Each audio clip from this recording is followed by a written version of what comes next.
Hello, hello. I have got a really weird setup today, so just give me a second to sort this out. Yes, we are live.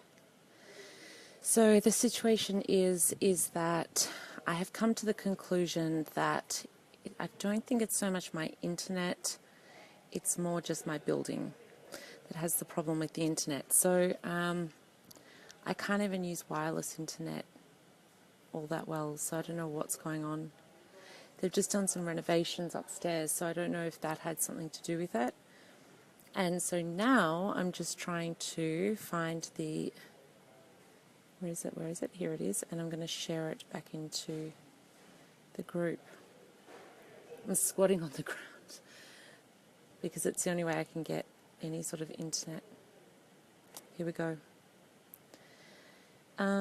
It is 7 o'clock and it's still very, very warm here. Group, e-commerce. Okay, let's see if this works.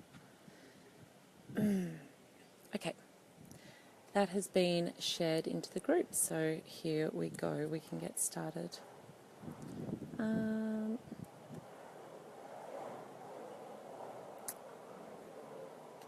Let's get those people in.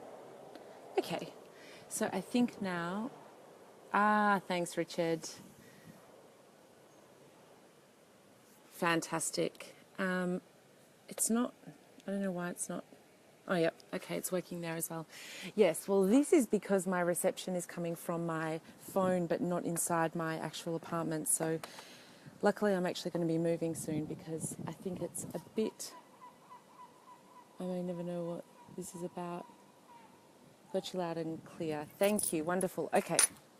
So let's get straight into it. This is all about questions about e-commerce. I wanted to answer some questions people had. I had a little bit of a drama, so I've written down the questions that I got via email, because I sent out an email to everyone and said, hey, if you've got questions, please send them through to me. And if you do have any other questions, please ask them here in the actual feed and I will get to you as well. Okay, so I had a message from Karen Hill. She replied to me and she said, can you explain more about masterminds and why e-commerce store owners should use them?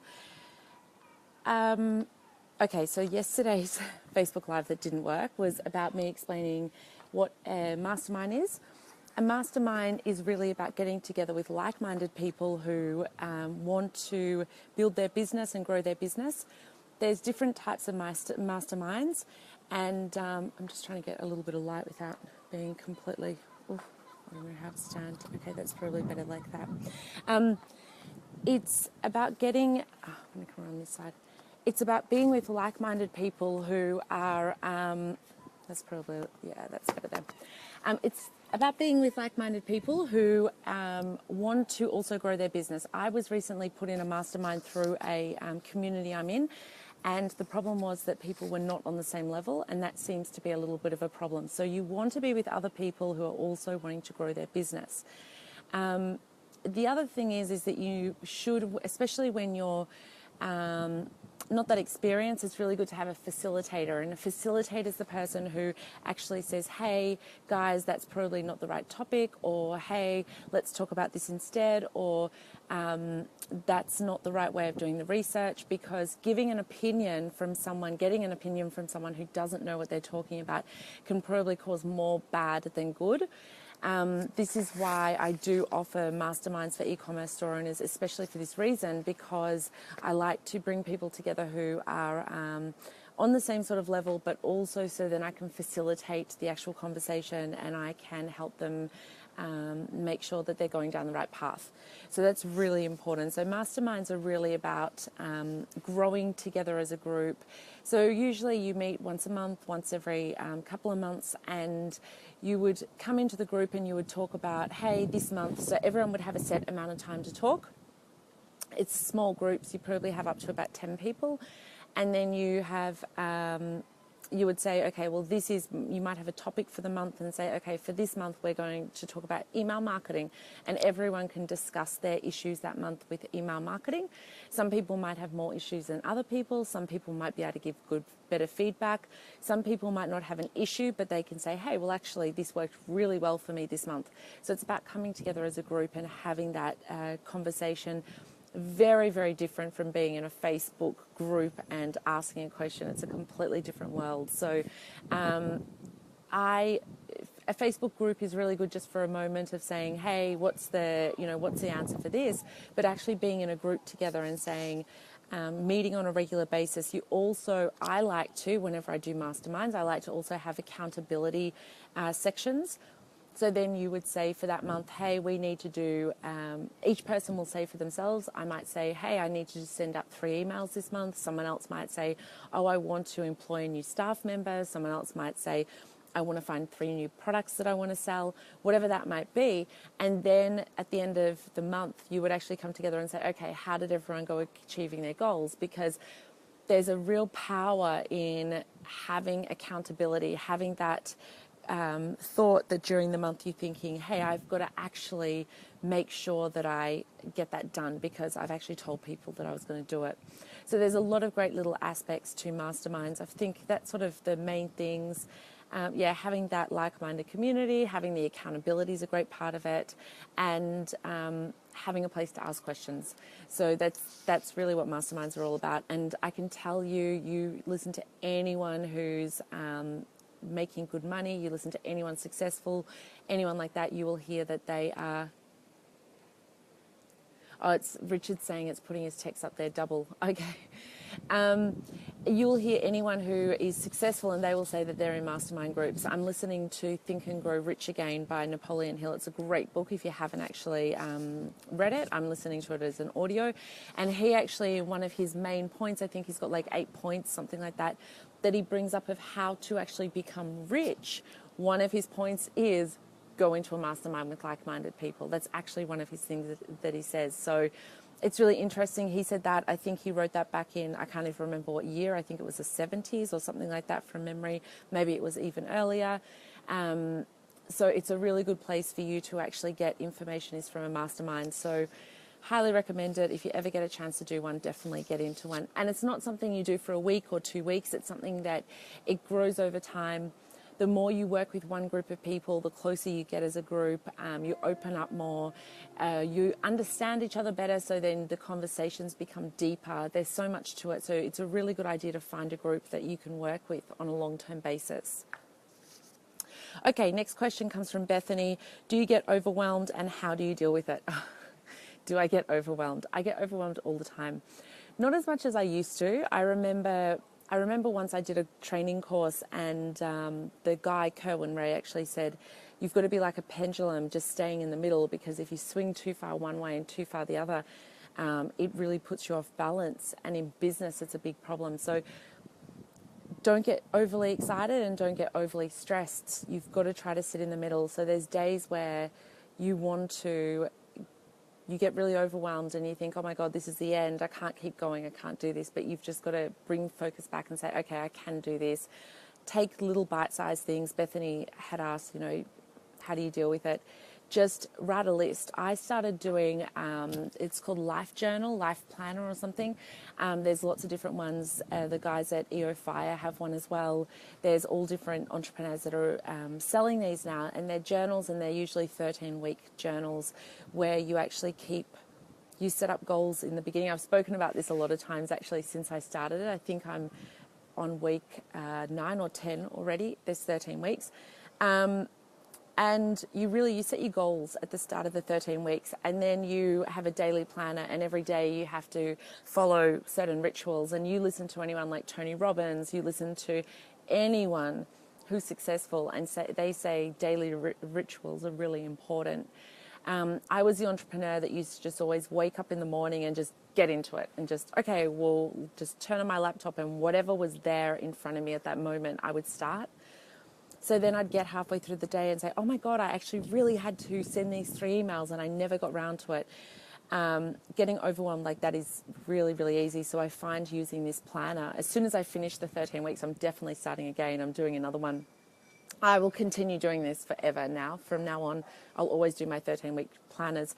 So now I have the day before, I write out my plan for the next day and I say, okay, these are the things I must get done during the day. I can leave gaps. They say not to leave gaps, but I leave little gaps for, catching up on work, or I'll have, instead of having a gap, it will just say, get that, other stuff done.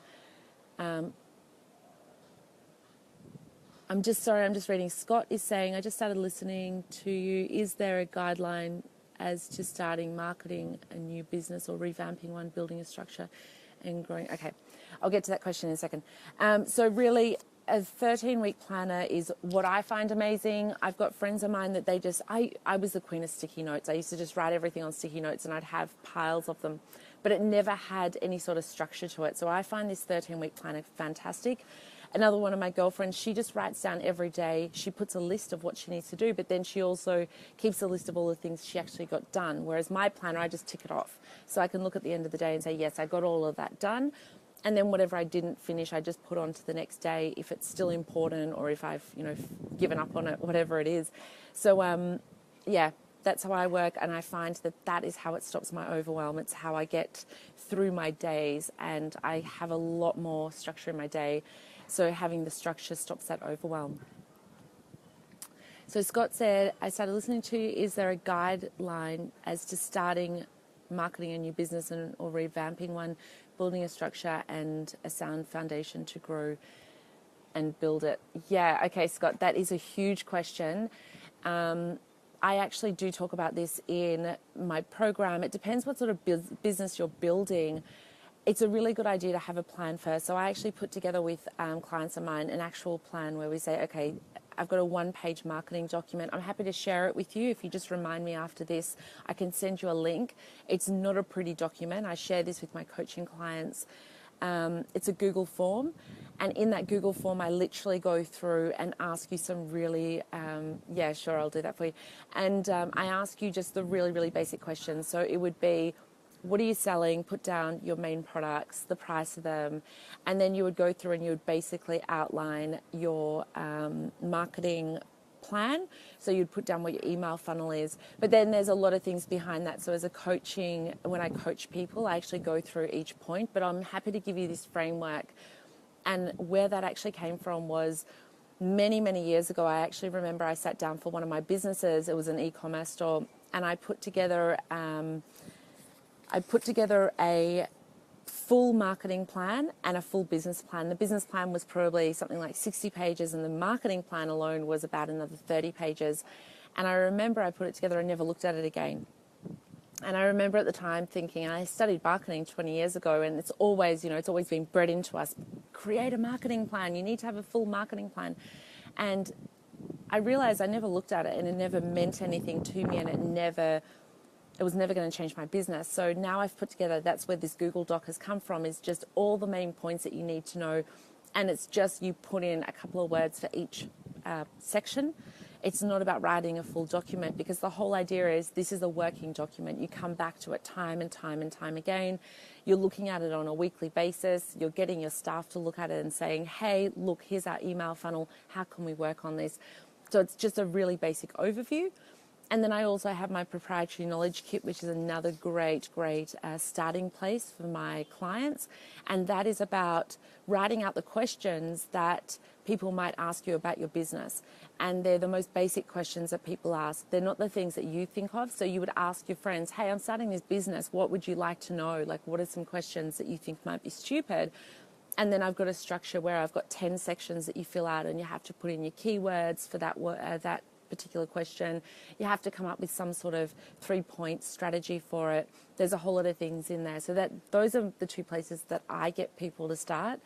I'm happy to send you through that as well. The video, it comes with a video and a little form, so I'll send you that as well. Just remind me afterwards, Scott, and anyone else who actually wants that, please just let me know and I'll put a link to it. Richard is saying, yes, I want one of those. Okay, Richard, I'll send that through. Good ways off from starting a business, but want to get things together as soon as winter. Perfect.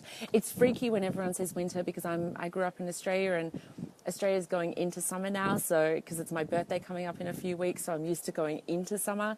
So everyone's talking about going into winter, and I'm still getting my head around that after 2.5 years. Oh yeah. So Richard's saying, here's the thing I don't like to do: paperwork. Hey, paperwork is it bogs you down in your business, and that's one thing that I've learned is that the less paperwork you can do, the better. You want to be working on your business, not inside your business trying to get all the paperwork done. So yeah, I'm all for that. I try to find the fastest way to get things done.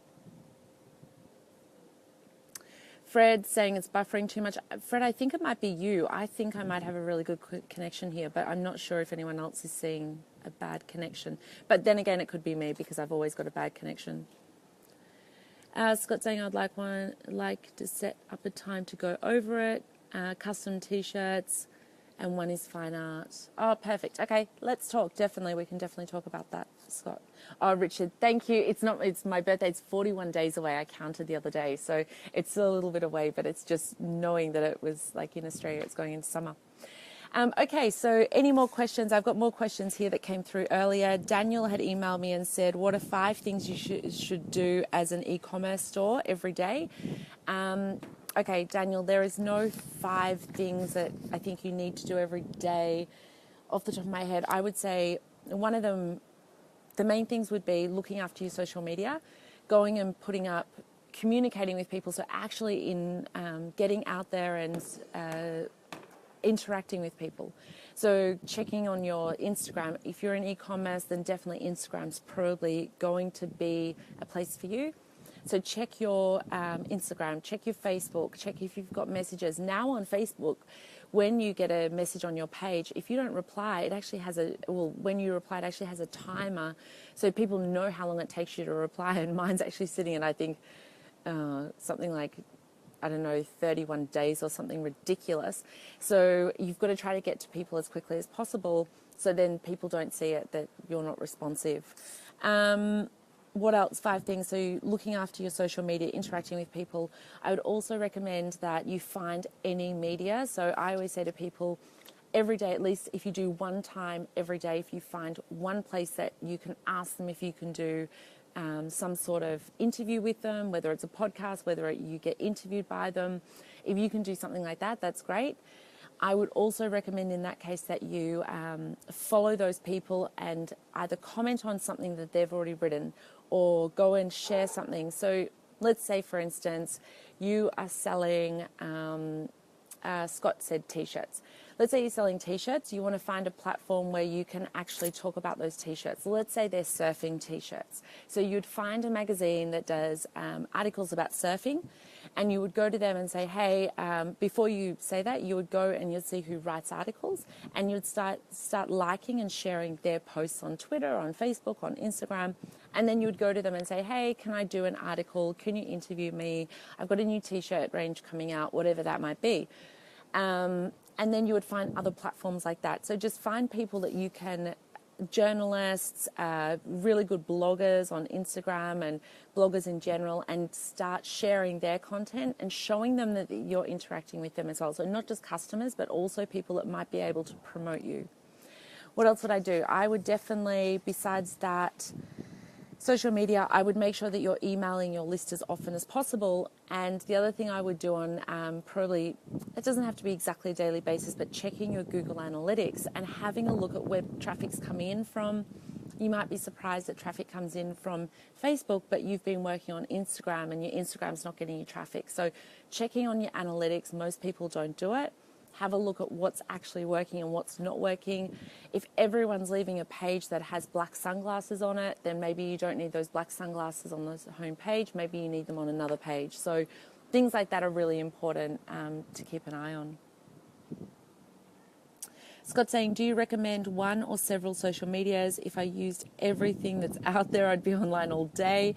So which ones do you suggest? Great question, and that's exactly what I say to people is don't try to do all of them. Choose 1 or 2 and do them really, really well rather than trying to be on all of them.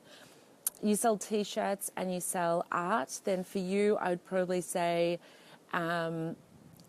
this is a really general one that I get at most e-commerce stores to do. I usually say do a Facebook, Instagram and Pinterest. I know that I say 2, but that's 3, but really your Pinterest and your Instagram and your Facebook photos can all be the same. You're really just changing the comments, and then you're just answering. Pinterest, you don't have as much communication, so you're not going to be communicating as much. It's more just people pinning, and people can buy straight from Pinterest. The spend is higher on Pinterest, so I love Pinterest for that reason. So, and there are just a good 3 to put together. So Pinterest, Instagram, Facebook, I would usually, for most e-commerce stores, recommend as the 3 places that I would work with.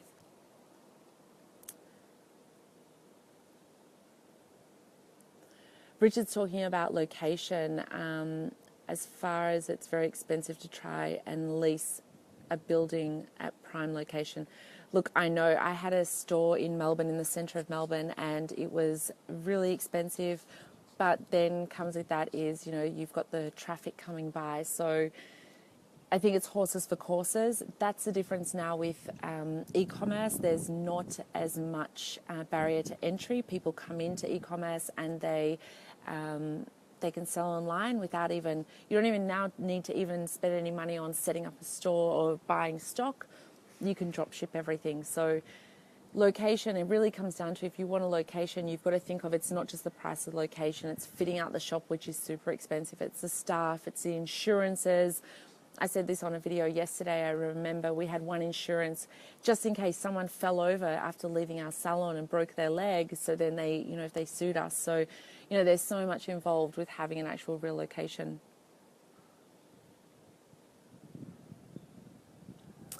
Richard's saying, mine requires more going out, not like a walk in a store. I think that the online would be most effective. I'm not sure what you mean, Richard, by mine requires more going out, not like a walk in a store. I'm looking back. Thank you. I'm glad it's informative. Richard, tell me what your actual store is, what you're actually selling. I'll just move on to the next question while I'm waiting for that. Claire's saying, how do I know if I need Snapchat? Snapchat's a funny place. People are saying just be on it for the sake of being on it at the moment. I personally, I might try it out. I haven't tried it out yet, but it's like, who said it just a second ago? Scott said, you can't be on everything. Otherwise, you're going to spend your whole life on social media. There's a guy who is doing some social media thing at the moment. And he said, oh, yeah, you know, I'm doing all this social media for my business. But then he goes and says that he's employed a whole team to do everything else for him. So his only thing that he has to do is social media.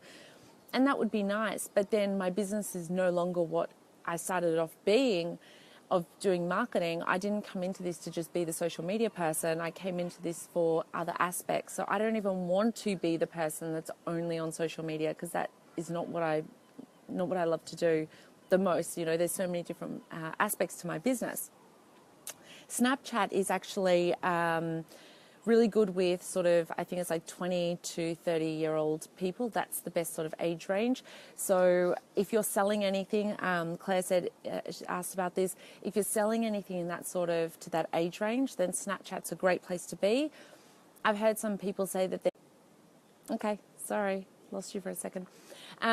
They're saying that they're not making money there. Other people are saying that they're making lots of money there. So there's, you know, a few different stories. If it's something that you're thinking of doing, try it out and see what you think of it. So Fred's asking, does it make a difference for price point on which platform to use, example, t-shirts versus high-end clothing? Well, that's not so much about the price point, but more who you're selling to. So Fred, I know that your clientele is sort of over the age of 35, and yours is very high-end, very exclusive handmade stuff. So you want to, I don't think Snapchat's going to be the place for you. I think for you, Pinterest and Instagram will be much better for you. So I think it's not so much about the price, it's more about where those people are. And that also, well, where they are also depends on price as well, because you've probably got higher end people on, well, they say Pinterest, you've got higher end people, they spend more. I think that the people on Instagram, you're going to have sort of a mix. So yeah, I think for you, Fred, I think it's Pinterest and Instagram are going to be the two best places. And of course, I think everyone needs to be on Facebook no matter what, just because everyone checks in there at some stage during their, you know, at least once every second day. Okay, so Richard, you're selling leather goods, hats, gloves, coats, footballs, soccer balls, sporting goods, school uniforms. Oh, okay, a lot of different things. So Richard, you're saying that people don't come into your store, or You said it's more, you said something, it's more about going out.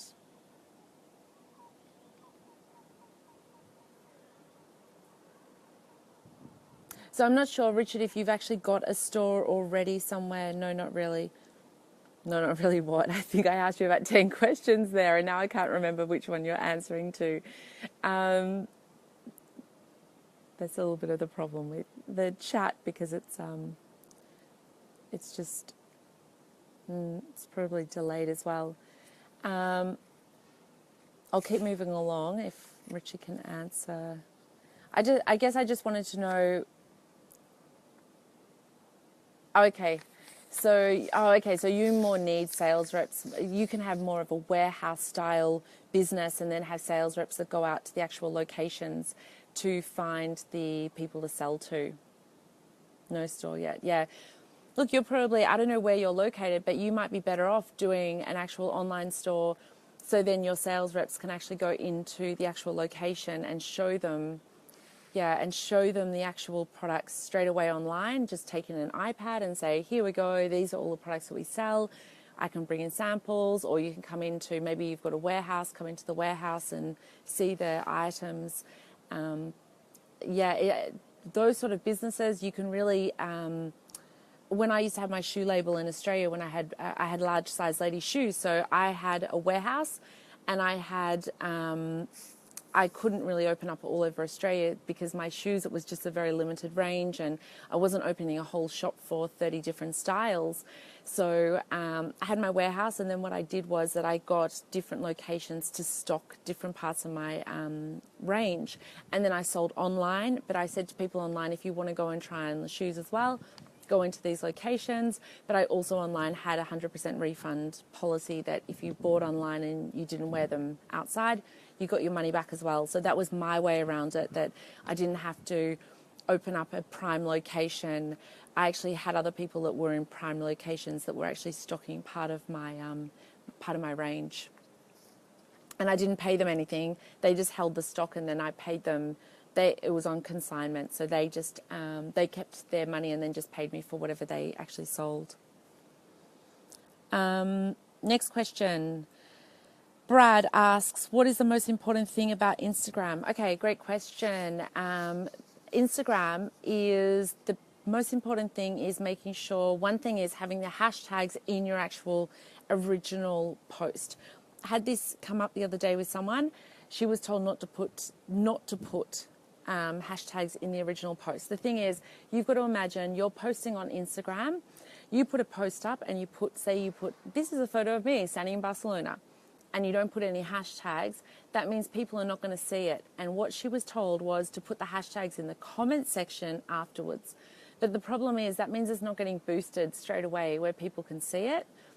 And then when people search for it, they're not getting the that straight away. So I would recommend putting the hashtags in the actual first part of the post. If you then want to delete some of those comments, I've heard of people doing this, you can delete some of the comments as well. So that might be an option for you, but always put hashtags in the first part. Richard saying, yes, tell me about labels or logos. How does that work? Big question. Richard, not sure exactly what you mean by tell you about labels or logos. When I had all of my stuff created, I had it done straight from my actual, I'll see if I can stand, it's a bit bright for me. It's getting a bit dark over there.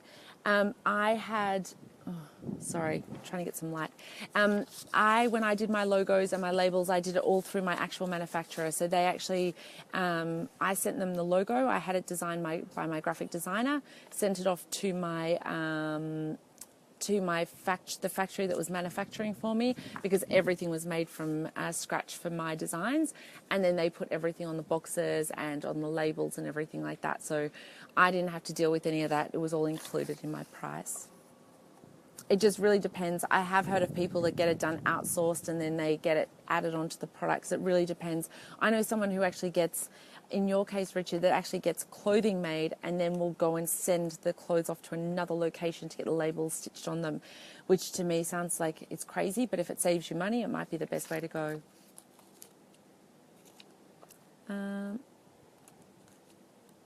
Okay, same. Okay, Scott says studying website layouts, ease of purchase, and SEO set as well as social media. Then linked to common interest sites and organisations. Would you suggest looking at others to get ideas? Let me read that again. Studying website layouts, ease of purchase. Okay, so the first part of the question, what I understand is you want to know about layouts of websites. These days, most of the templates you can actually, when you search for them, I don't know if you're using Scott Shopify or if you're using WooCommerce or maybe you're using something different altogether. I don't know which one you're using, but you can usually look for the ones, you can Google most common layouts, which templates are used the most, and go by those ones. Hang on, he's still typing. I might as well not answer. I might have a sip of my tea while I'm waiting, actually. So I brought it up here with me. Okay. I don't know. I can't see if he's actually typing, so I don't know if there's more to come.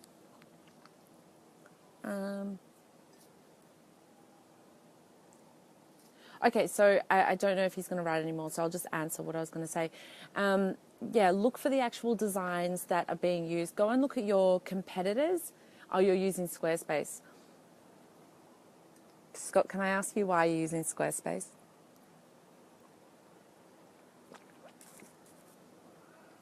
I personally, here's the thing, there's so many platforms out there, and what I always stick to the ones that are the most commonly used, and the reason that I choose, for instance, if you would have asked me 2 or 3 years ago about Shopify, I would have told you not to use it. Right now, though, I think it's the best platform to use. 3 years ago, I was saying, hey, WooCommerce is the best. Because Shopify was starting out and they had no options, nothing that you could do. And WooCommerce was the best one. It did everything. Shopify now has all these options, which I actually say to people, don't go to even bother with WooCommerce unless you have a very specific reason why you need. So I never say never, but certain clients of mine, I say, okay, we need to use WooCommerce because you cannot do what you want to do on Shopify. But Shopify is fantastic. It's cheap. It has, you can have pop-ups. You can create all these things. Whereas, so Scott's saying that the design layout. But the problem is, Scott, that it's really limited with the actual features that you've got. And if you're creating things like an art store and a t-shirt store, there's so many great things that Shopify does that you will not get on Squarespace right now. That might change in a few years or in 6 months or a year, but people have to build all these extra features. And every time you want to implement something like that on your website, you need to, Scott, if you're just starting out, I'd actually switch over now. If you wait any longer, you're going to feel frustrated if you have to do it later. So I just bite the bullet now and say, right, I'm just going to change over. Even if you just take a free template for now on Shopify and just start off, creating something. I just feel like when you look at the options with Shopify, there's just so many more options. So I personally would stay away from Squarespace. It's getting better. One of my first websites was on Squarespace, so I've used it. But at the moment, it's still not the best. So I think that you're going to be missing out on a lot of great opportunities. Going back to the question, Richard says, what about your web page? Did you design it or have someone else do it? Which web page, Richard? Sorry, I have 15 websites. So if you tell me which one you're talking about. Yeah, Fred's saying Shopify is really nice and it's easy to use too. Yeah, so it depends which one. The first one. My first e-commerce store, my very first e-commerce store was 10 years ago when there was actually no such thing as WordPress. WordPress wasn't even a thing yet. There was no WooCommerce. There was no WordPress. There was nothing like that. It was literally, my brother's actually a coder, and he built it for me, and then he taught me how to code to make the changes. And I remember trying to move a button. It was like out of center, and it took like, I don't know, 3 hours to try to move this little thing. And it was just, oh, I can't tell you how lucky anyone starting out is now, because it's just a completely different world. So Scott's saying, this relates to the first question. If I take the time to build it, I found it is limited. That's where I need guidance.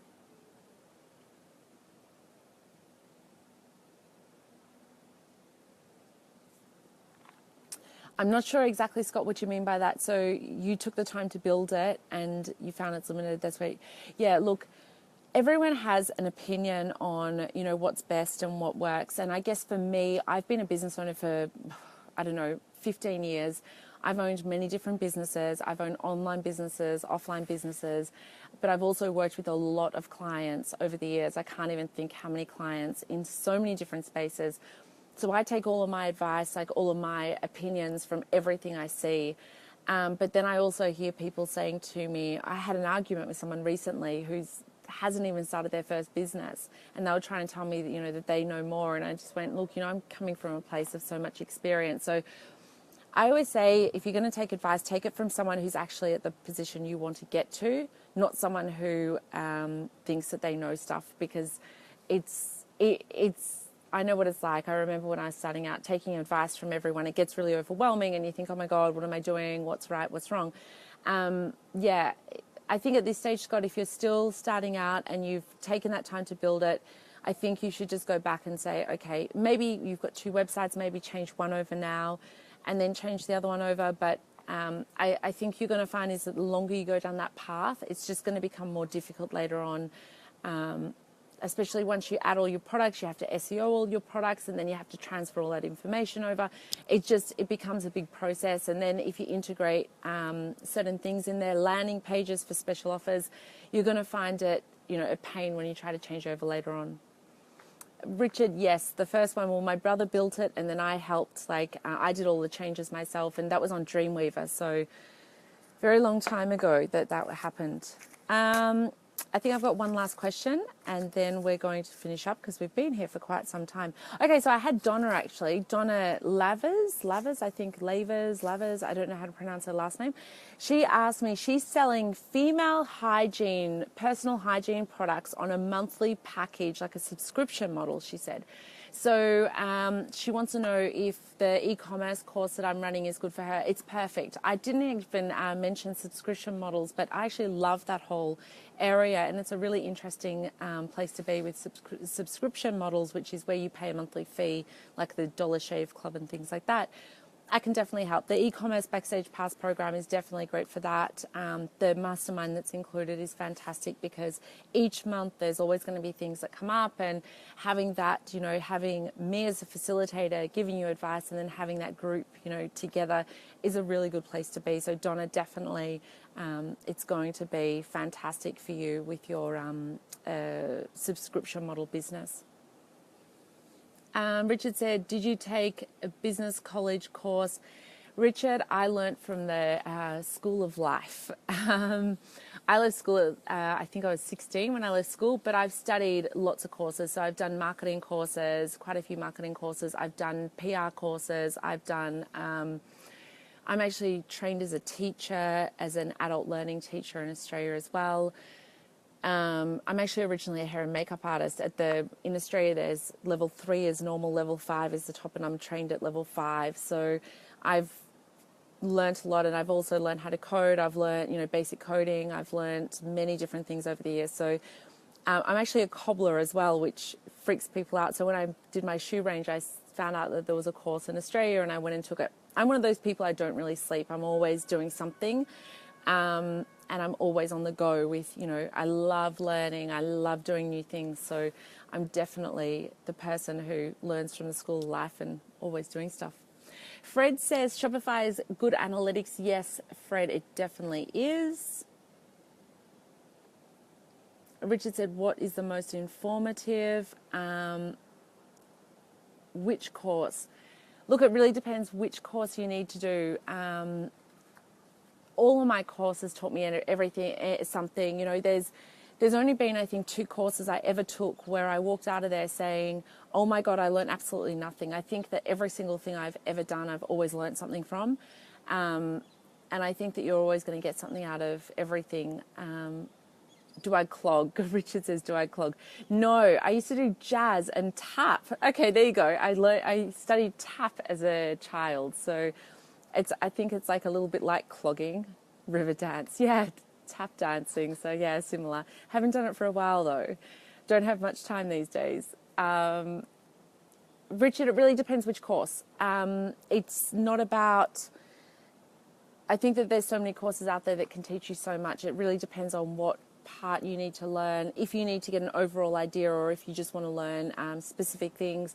It's why, like with my e-commerce Backstage Pass program, it's not really a course. And this is the problem that I find these days, that there's so many video courses where you go out there and you learn stuff via video, and it's very general information where you'll learn, oh, and in this situation, if you were sending an email, you would send 3 emails, and that's all they tell you. And that's why I did create this program exactly for that reason of saying, okay, well, instead of saying that every person has to do the same thing, I look at what every person needs. So each of you that have been here today chatting with me, you're all going to need slightly different information when it comes to setting up your email. And these are things that you learn over time. I learned them the hard way by myself. You know, no one taught me. When I started, I learned offline marketing. There was no such thing as online marketing. So when I started online marketing, I started that when I really went hard on it was for my shoe label.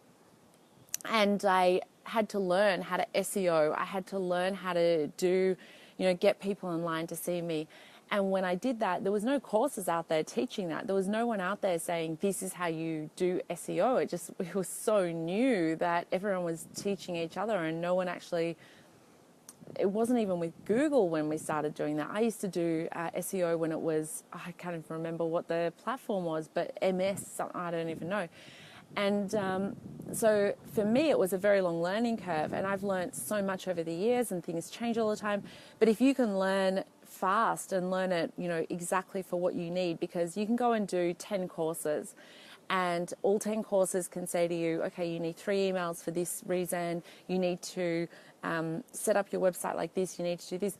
But it's very general information, and that's where I come into saying, okay, how can people learn faster, and how can they learn more targeted information? And yeah, that is the reason why I set up this e-commerce Backstage Pass program, is for that reason of getting people to, getting them to the top level really, really fast. So Richard's saying, now you're teaching us, so no need to waste the money. So true. Okay, so I'm giving you advice, and look, definitely, and that's why I'm here. I'm here to give you advice. I want to help you, but it's hard to put the structure into it just from a chat communication like this. It was like the question before about the marketing plan, whereas in my actual program, I go through, and this is free. This is a gift from me to you guys.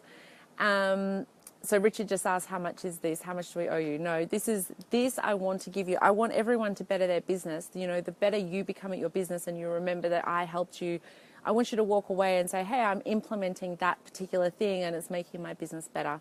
And that to me means more than anything, because, there's a very big difference between me giving you a little bit pieces, gems of advice here, but then sitting down and, like I was saying before about the marketing plan I've got, I can walk you through that in an actual program where we're actually on a live call together, where we're talking to each other, and you can be asking me questions, and it's not just a text message, which, these messages, as much as it's great, but it doesn't get the full story across, and we can't actually work live on it. So yeah, it's a different place. I can do so much here, and that's why I don't charge for this. I want to help you, but the program's definitely going to give you even more value. Yeah, so that's it. I love this. Thank you so much. I actually didn't expect us to go so long. Very hard to understand. I don't know what you mean by that. Me, I'm hard to understand.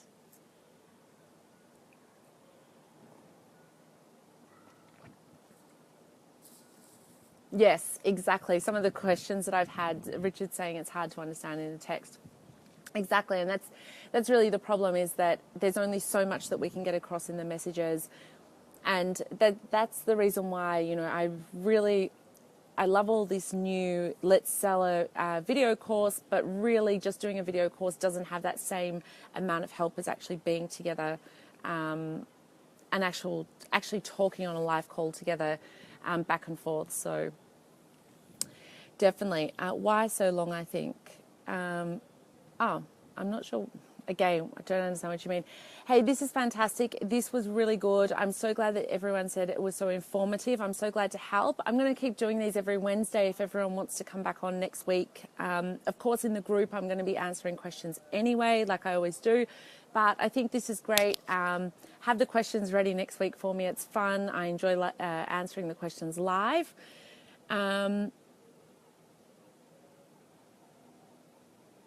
Okay, Fred, yes. So, Fred, thank you. I saw that there was a message. I saw the start of it, and I think I'm going to be saying thank you very much. I think I know what it was like, what it was saying. So, cool. I'm actually going to reply as soon as I get off here. Thank you so much. And we do need to schedule our next time. So, definitely we'll get onto that, Fred. And thanks for being here. And thank you, everyone, for being here. And if you've got more questions, either ask them in the group or next week, let's do this again. Same time. I think it was really fun. So, thank you, everyone. Take care and have a great day. See you soon. Bye.